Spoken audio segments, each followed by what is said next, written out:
bit. I think he's kind of recovering from that.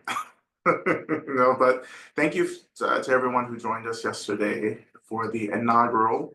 Well, we used to do Sunday service years ago, actually, in Bhumi's Parsha, but it was a little different. It was more just like a meditation set and a little bit of Dharma talking. But Sunday service, it's just this the integration of all of these streams of medicine, right? But that's Sunday service. We're in Medicine Buddha now. Not that you're not going to get the same thing that you got yesterday, but I'm just, for my sake, I like to differentiate and call it something different today.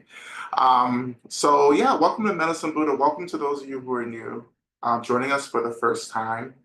And as I'm noticing, there are some folks joining us again who've been away for a little bit, so welcome back. And of course, welcome back to many of you who are regularly joining us. And I just want to thank all the practice leaders again for holding space as I've been away.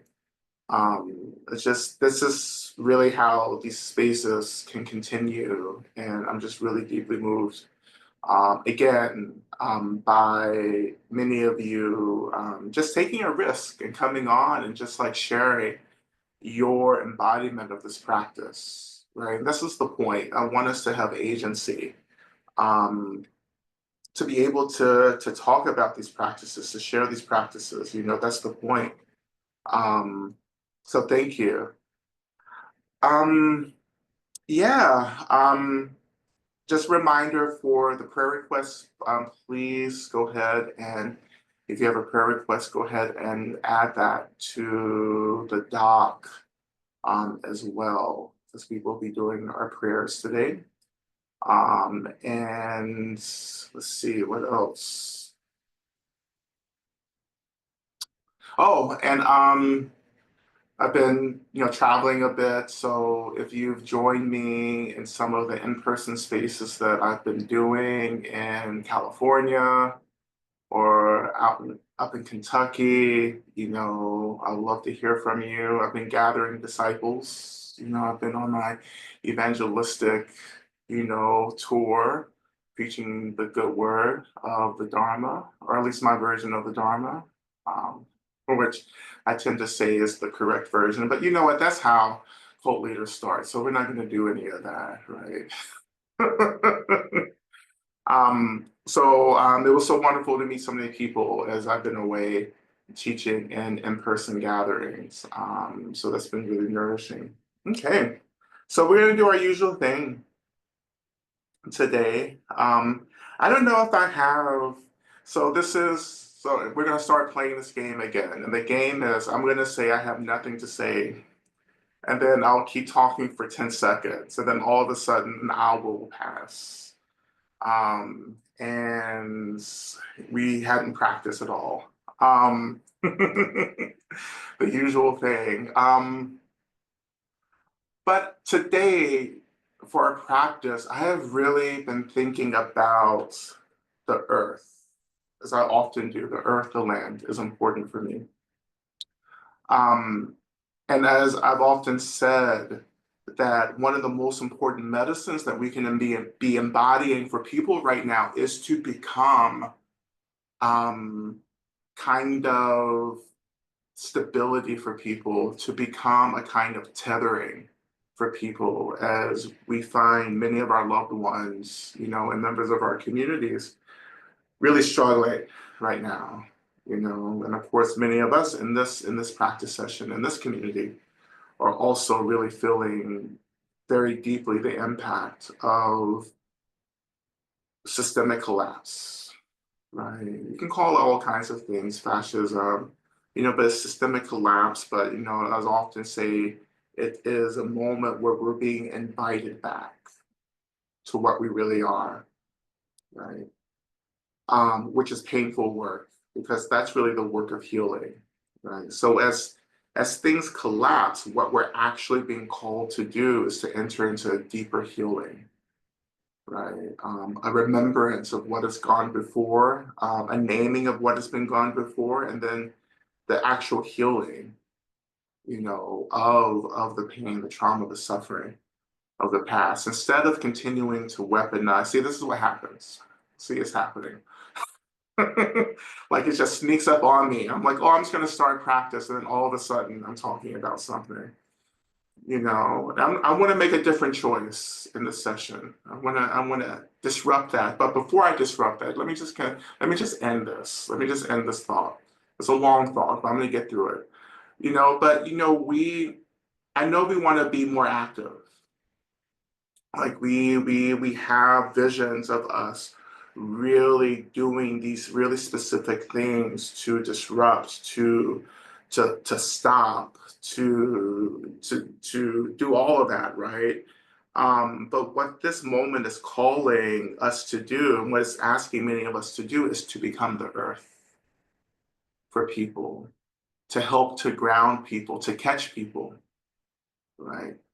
Because what's happening now is going to happen, right? It will happen, right? It is happening and will continue to happen until the end, until it gets to the other end, right?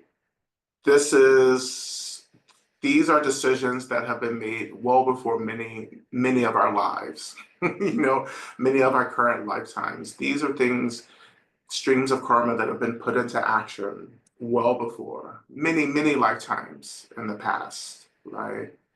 And one of the things about karma is that, yeah, we have all kinds of practices to change, to disrupt karma, to purify karma, and all of that, right? And we'll talk more about karma in our Blessed Slay sessions as well this year.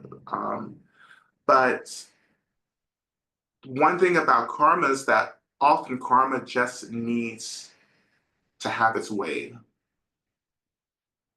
Karma needs to ripen, as we say in the tradition. It needs to ripen, and then it'll be done, right? And sometimes, no matter what we do, no matter how many ceremonies and rituals and prayers, we throw at it, sometimes karma just needs to ripen. Sometimes karma just needs to have its fruition, and then it dissipates, right? And collectively, this is what's happening. Right? And not to say that there aren't many beings, including us, who aren't here disrupting, softening, making this a little more gentle, but that's only so much work that we can do, right? And this is why the earth is so important, because the earth is here holding us, tethering us through this ripening of karma. But the ripening of karma has to dissipate for us to get to what's next, right? And so we're holding on, as I often say, holding on tight but gently, you know, holding on tight but gently, right? And what helps me to hold on is the earth, is the land, right? Among all the elements, it's the land, it's the earth that I am tethered to, that I feel held by, right? One of the things that I've been doing recently, and this is also, I want to invite you into this practice as well. But one of the practices that I am committed to doing, and I started a couple of days ago, is usually in the evenings, but I think you can do it anytime. But in the evenings, I just kind of go out into my backyard barefooted. And I just stand on the land. I feel the land, the earth rising. I greet the land is the mother. I greet the sky is the father. And I just kind of stand outside, feeling the energy, the consciousness of the earth. And I just pray, right? I just kind of pray, standing up, feeling the earth under me, because the earth becomes a witness, it becomes a catalyst for prayers, right? All the elements do and can, right? Fire puja, fire ceremony, fire puja, it's the same idea. How do we use the elements to really energize, to awaken prayers, right?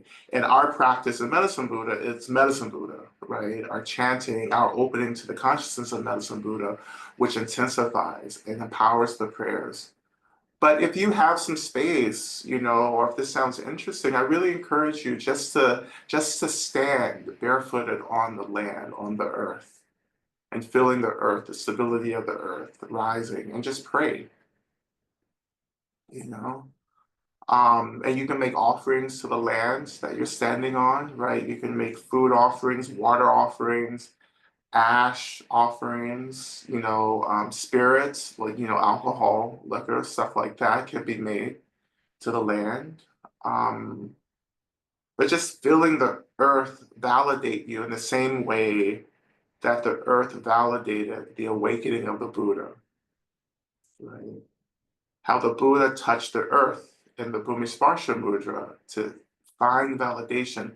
And this kind of hit me, over the past few days as I've been doing this practice, right? It's like, oh, like the earth is validating, it's witnessing, just like the earth did for the Buddha upon his awakening, as the earth has done countless times for communities, practitioners, for as long as humans on this planet have been praying.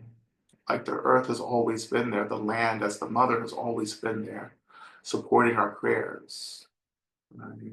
And when I don't know what else to do, I don't know how to do the things that I really want to do, I just find myself going outside now, and just praying. I often just kind of look up at the sky, look up at the stars, at the moon, the little sliver of moon that we have right now, right? And just offer those prayers, right? Offer the contents of your heart,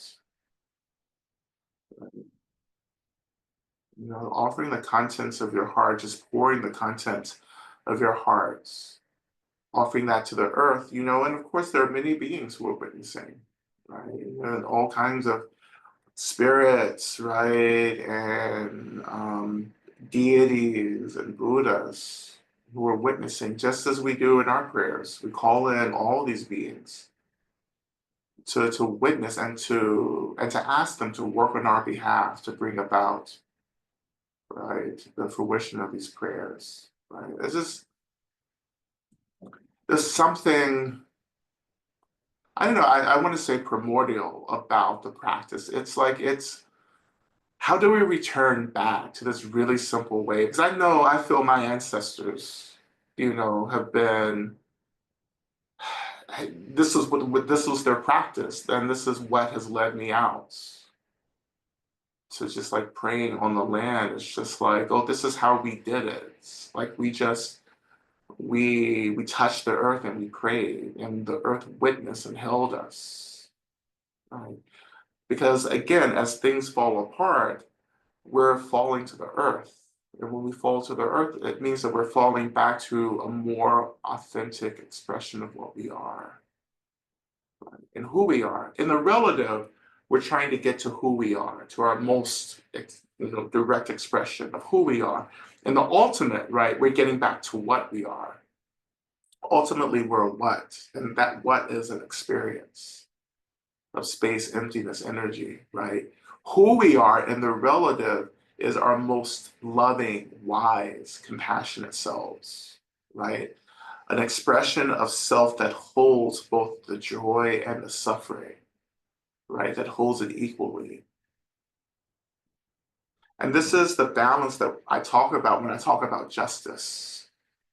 For me, justice is a very relative expression, you know, for balance, for equity, for reconciliation, to hold, these opposite things, these contrary things, holding it together, offering everything space, tending to what needs to be tended to, right? And then that opens the experience, the door to this ultimate clarity, which is emptiness, right? And that emptiness, of course, is the freedom that we're trying to remember, right? And so, yes, we work for justice in a relative, right? But you can't get distracted by justice, right? Because in the spirit of true Buddha Dharma, we're trying to reawaken. We're trying to remember our Buddha nature, our Buddhahood, not just make a home here, not to make this nice and cozy, like you're trying to make, like your bed nice and cozy on a winter evening, right? which is really wonderful, Um, but when we're practicing Dharma, we're saying, you know what, this is not our home. This is an experience that we're having. This is an experience that we're passing through, right? This an experience that we take seriously, right? It is an important experience, but it is not our most authentic experience. Our most authentic, truest experience is that of remembering our Buddhahood. So I know the world gets to be a lot, right? And many of us are impacted by the policies and everything that's happening, right? And the real violence that's beginning to happen to so many people around us, including us, ourselves as well. But to remember that one, the world is not our home can be really important, right? Not to use it to bypass the moment, but to say, you know what, there are other experiences. There's other things happening. I am more than the anger. I'm more than just being pissed off and angry and traumatized and numb and overwhelmed. I'm more than that. I have to stop identifying with those experiences. Like these are just experiences. They're not who and what I am. Right? These are experiences happening, and I have to hold space for those experiences by not reacting. And by not reacting, I begin to experience like, what does this really feel like? And the more we do that, the more we get into the real truth of things. Oh, this is a dream, right? But a dream that I'm here to take seriously at the same time. So there you go. There's the dilemma here. Right. And I know I do this all the time. I am very aware that I said I was going to practice like 20 minutes ago. you know, but for real, let me just finish this thought. So I just, we can't, and this, for real, this is how I'm finishing, right? Like you have to meet this moment, right? You have to meet this moment and at the same time say that, yeah, and this moment is an illusion. And this is the dilemma, like the extremes coming together. Here's the Heart Sutra, right? It's like, yeah, this is emptiness, but this is happening, right? And how do we hold the space for us to work intently in the relative, but also remembering that we're more than the relative, that what we are is an experience of being liberated from all of this duality, from all of this illusion. Can you hold both of those views together? Can you work in the relative to bring about justice, to heal, to reconcile, and at the same time, are you ready? Will you be ready to let this go when it's time? Right? To embrace, to remember the ultimate experience of emptiness. You know?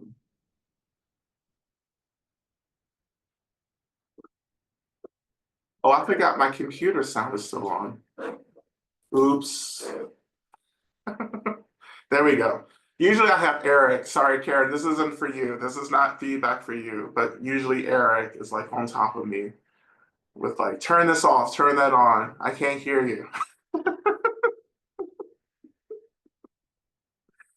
Um, that's not Karen's job, actually. That's Eric's job. But yeah, this is happening. Yeah. It is form and emptiness together. That's the teaching. This is I consider the Heart Sutra one of the hardest sutras to work with, and it's my favorite because of that. You know, um, yeah, I am devoted. I am deeply devoted to the study and the practice of the Heart Sutra, right? Because I think it has so much insight, so much medicine. Like it's helped me to really be fierce in the world, to pay attention, to show up, to get involved, right? To grieve, to mourn, to experience anger, to take things seriously, right? And at the same time, it opens up this other space. And that space is actually what's holding all of this activity. It's the space that reminds me that at the same time, this is just an experience, right? And there's the balance, right? This is an experience, but I'm taking it seriously. And ultimately, this is not my home, that I am working really hard to remember what I am. So when I remember, I have agency to choose my path, right? So I can have agency to even choose to return back into this experience of suffering solely to help people. Right? Agency. And that's what we're trying to do in our meditation practice. That's what we're doing in our sadhana practice. We're developing agency to choose. That choice is based upon a belief that I am an awakened being, right? Not to start from like my faults or my like all the ways in which like I am less than perfect, right?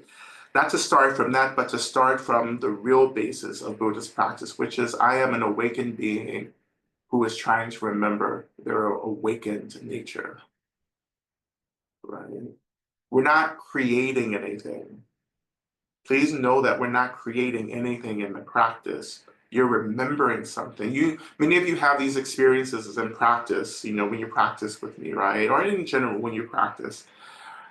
And at the same time, nothing's being created. You're not fabricating. You're just like beginning to pay attention to what has always been present, right? Just kind of covered over, kind of pushed to the side. But our practice is inviting these higher levels of consciousness, these higher levels of being and experience back into awareness, right? So you begin to have these experiences of being more than just a physical, enfleshed being, but a spiritual being, a fluid, ephemeral being, right? A multidimensional being, right? And that fluidity, that little taste of what we are beyond the rigidity, of our present experience is such potent medicine, right? And this is the kind of medicine that helps me to hold on through this period, right? It helps me to hold on, like the world is not my home, but I'm choosing to be here, to be of help, right? You know, so so let's practice now. Let's get into our practice. So again, we're becoming the earth. Um, and we're gonna get there somehow. So let's just hold on. Just hold on, we'll get there. As usual, I don't have anything thought out or planned out, So you will be as surprised as I am when we get there. It'll be a surprise for both of us. Okay. So let's begin. Let's begin, as we often do, just by reflecting on why we're practicing.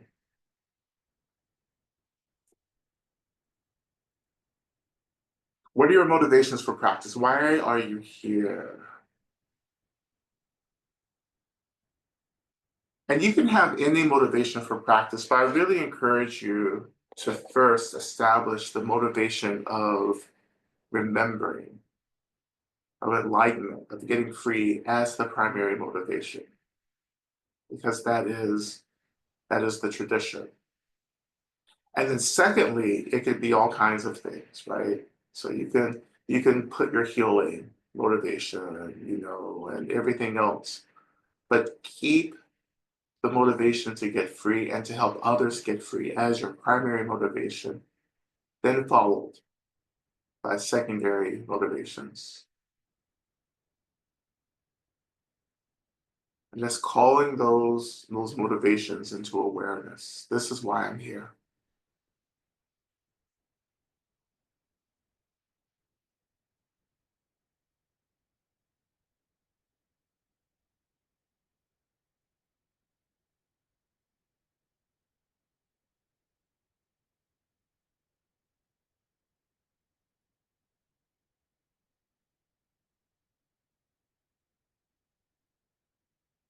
And so when you're ready, let's shift our attention to the seat as we always do,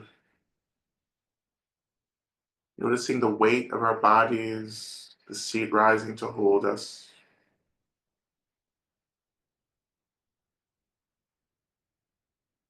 Now, I want you to claim your seat. Claim your seat. And what I mean by that is, I want you to really come home to this experience of being supported by your seat. That means trusting the seat to hold you, it means taking up space. Right? And so many of us move through the world with this kind of psychic barrier, this psychic rigidity that's like meant to like shrink us or to hold us into a form, right? But in this moment, I wonder if you can relax or dissolve some of this rigidity and imagine just energetically your body just expanding, right? Which may mean somatically, physically, you feel some physical relaxing. Right? It may even mean that you do a quick body scan where you're just naming or noticing any tightness and just relaxing that tightness. And letting yourself just really, really fall to the seats. And this is the practice of surrendering. Right? Surrender to the seat. Trust the seat.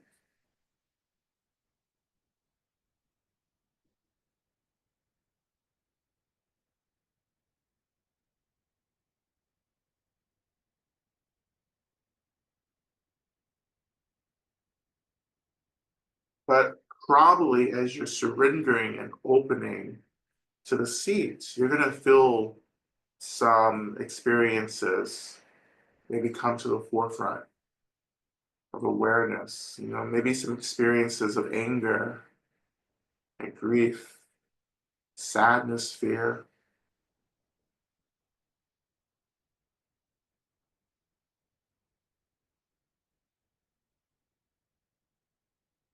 So as long as you're really being held by the seat, surrendering to the seat, we can use the seats as an anchor.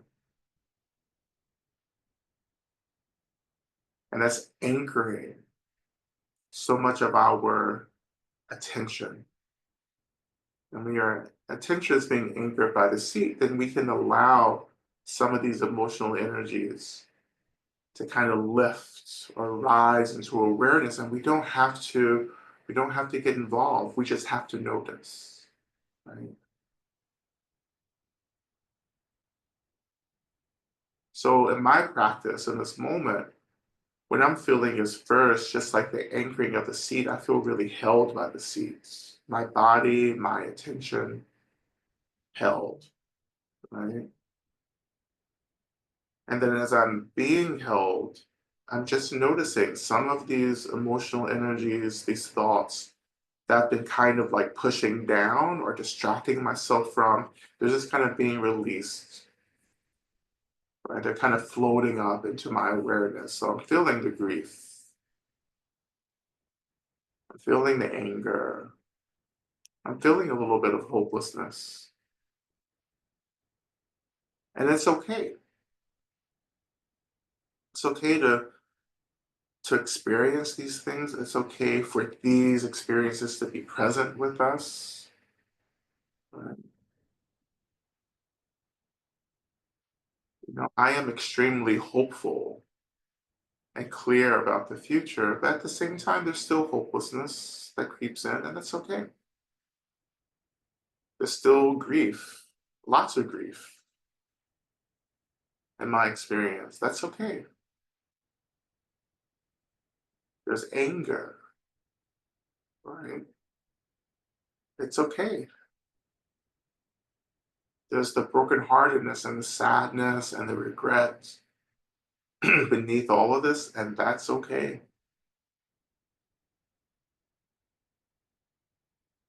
Everything is okay.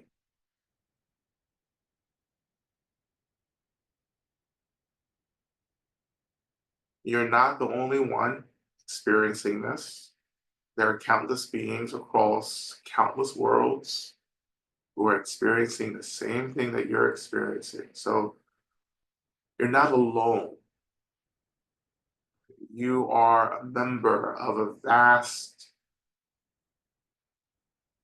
very vast, boundless community of beings across countless worlds experiencing the same thing.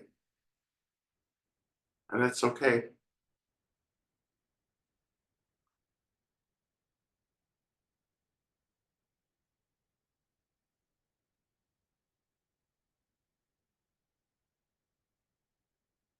And at this point of our in our practice, which is we're still kind of warming up, right? But at this point in our practice, we're not trying to figure anything out. We we're not trying to examine narratives or figure out where something's coming from or why you're feeling what you're feeling. We're not doing that. We're just noticing. We're being held by the seat, noticing what's arising,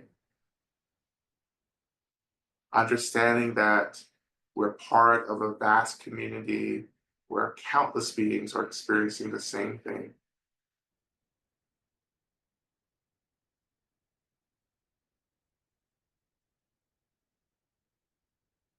To know that you're in this moment together with many beings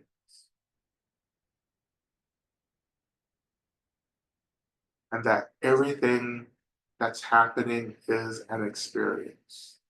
It is not who or what you are.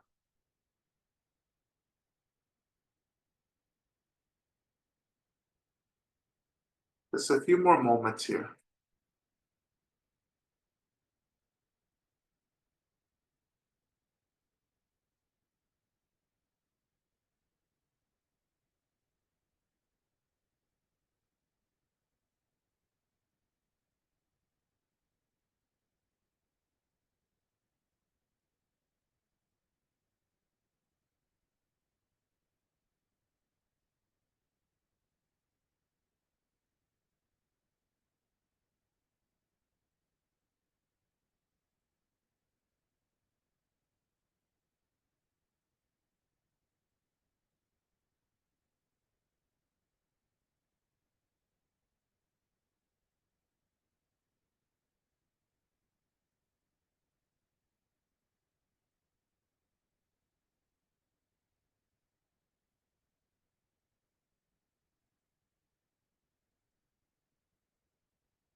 So let's continue. Let's shift our attention even deeper, moving downward into the land, the earth.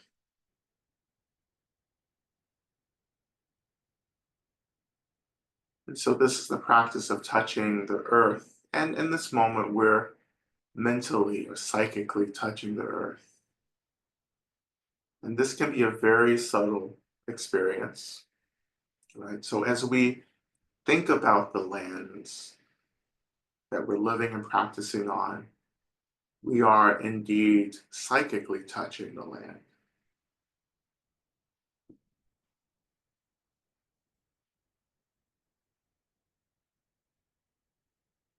And so we greet the land as well. And I do this every day as much as possible in my practice. Just greet the land, simply saying hello, right? Greetings to the land, to the earth, or depending on your practice, greeting to the mother,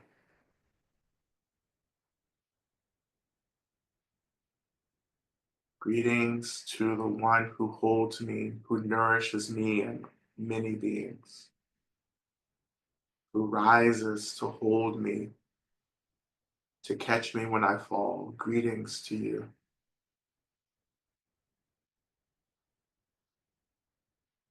that I am an extension of you and you are an extension of me.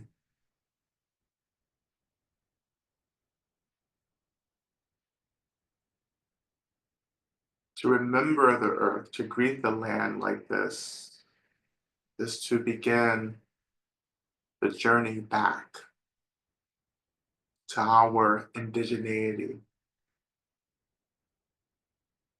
to remember our relationship to the land, is to remember or to begin to remember who we are in this body, in this realm, that I am of the earth,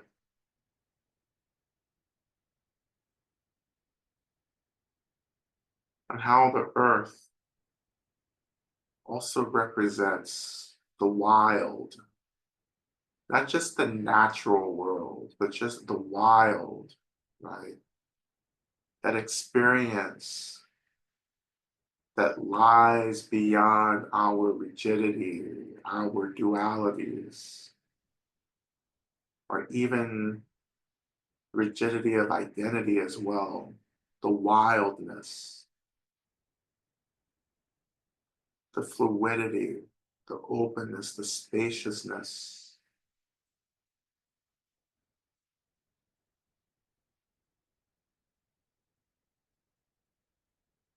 To return back to the earth is to return back to these secret, awakened parts of our souls that have been forgotten.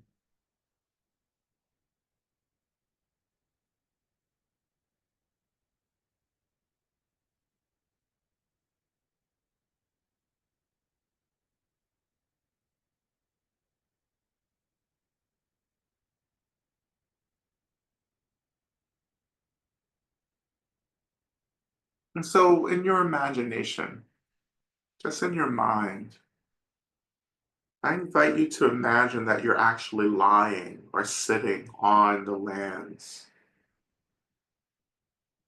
And more precisely, I think, and if you can, imagine that you're lying on the lands that feel indigenous to you and your ancestors. So, another way of saying that, what land is calling you? What land feels like home? What land feels ancestral for you? And don't think about it. Just imagine lying on and sitting on lands that feel ancestral and see what happens.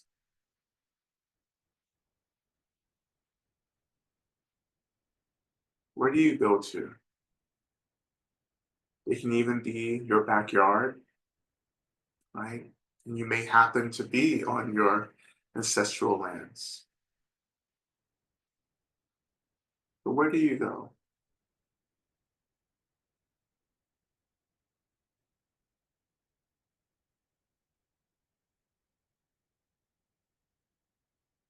And so slowly we turn our attention to the first of our mantras, this mantra of evoking, welcoming Medicine Buddha into the space. Om Minla Sangye Kino Soha, which you'll see in the chat.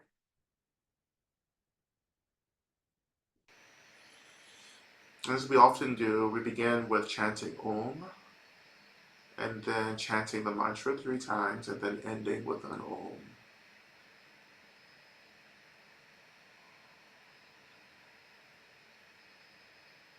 So, but as we chant, we're imagining also that we're calling into the space, calling into our minds, wherever we are on the lands that we're imagining, we're calling into the space, Medicine Buddha. And just noticing where Medicine Buddha arises, takes form. How do you perceive the consciousness of Medicine Buddha? Just noticing that. as we begin. So we begin with Om.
So again, just noticing any shifts, any awakenings, anything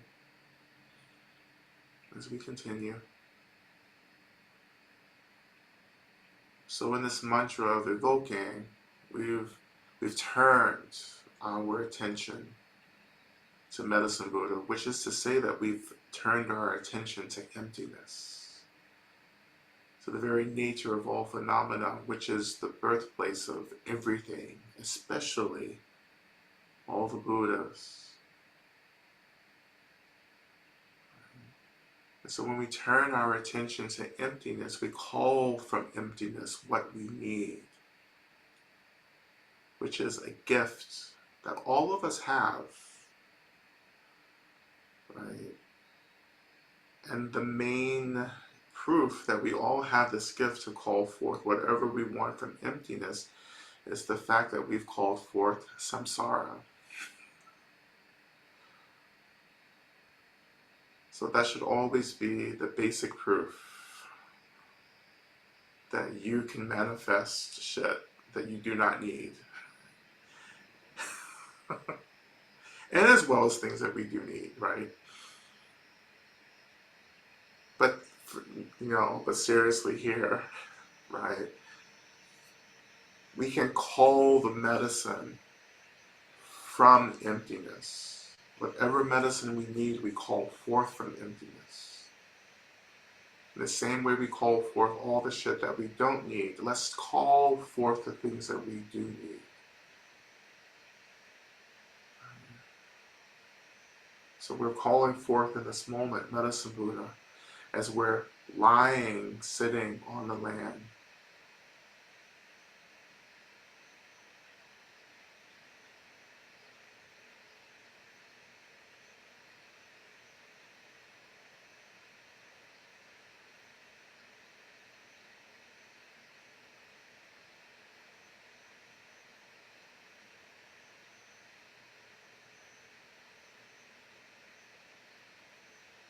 And so feeling this presence of Medicine Buddha,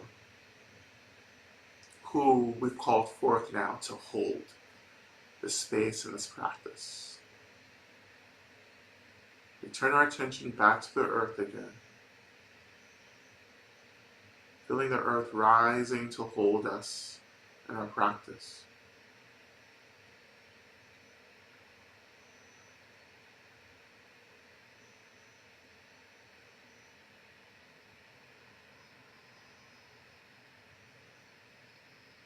And around us, we begin to imagine our benefactors arriving, appearing, beginning to sit around us, forming a circle of care, our homecoming circle. So just calling in all the beings who love us, all the beings who want us to be free and safe and happy and resourced. Feeling them arriving, dwelling on the same land around us that we're being held by.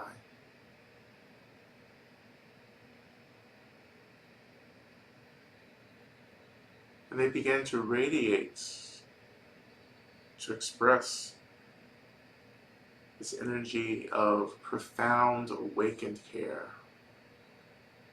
this deep care for our well-being, our happiness, our safety, our freedom. That these beings want nothing else but for us to be free. Can you feel that energy radiating from them, filling up the space around you and beginning to deeply saturate your own body?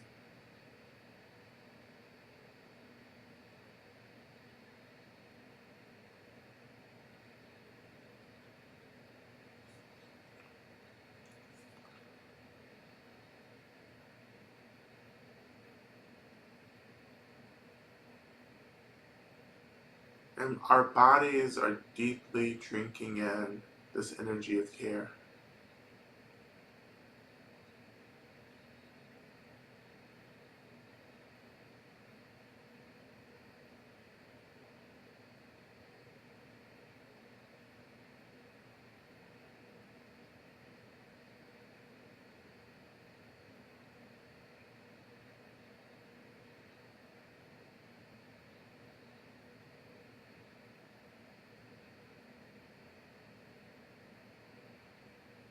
And our bodies are radiating with this energy of care. So much so that our bodies begin to dissolve in this energy of care. We're dissolving into care itself.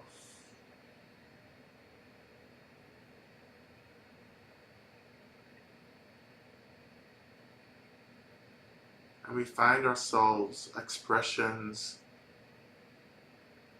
of light, of radiance.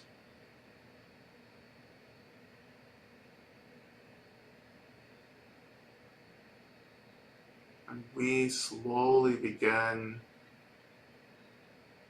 to dissolve into the earth.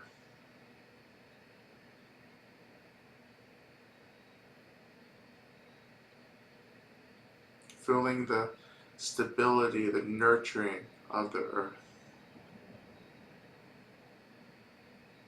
How the earth is holding us, grounding us, rooting us, and tethering us.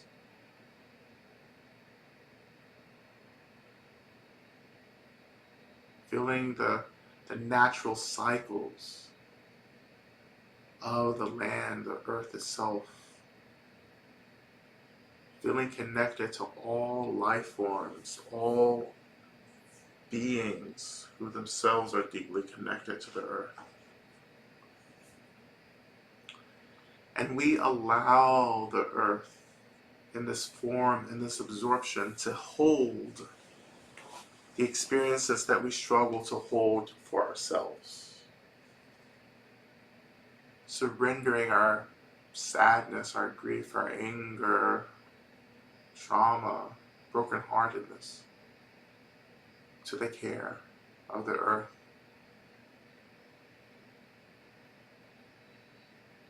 We find ourselves resting in the land as we turn our attention to the main mantra, Tea Tao Bekenze, Bekenze Maha, Bekenze Rasu Sumungate Soha. And like this, I pray for the end of pain and suffering and the root of pain and suffering. And I release the energy of this prayer out to all the world so that we all may be liberated. And as always, you can chant along or you can just sit and listen in your space. But regardless, just rest and be held.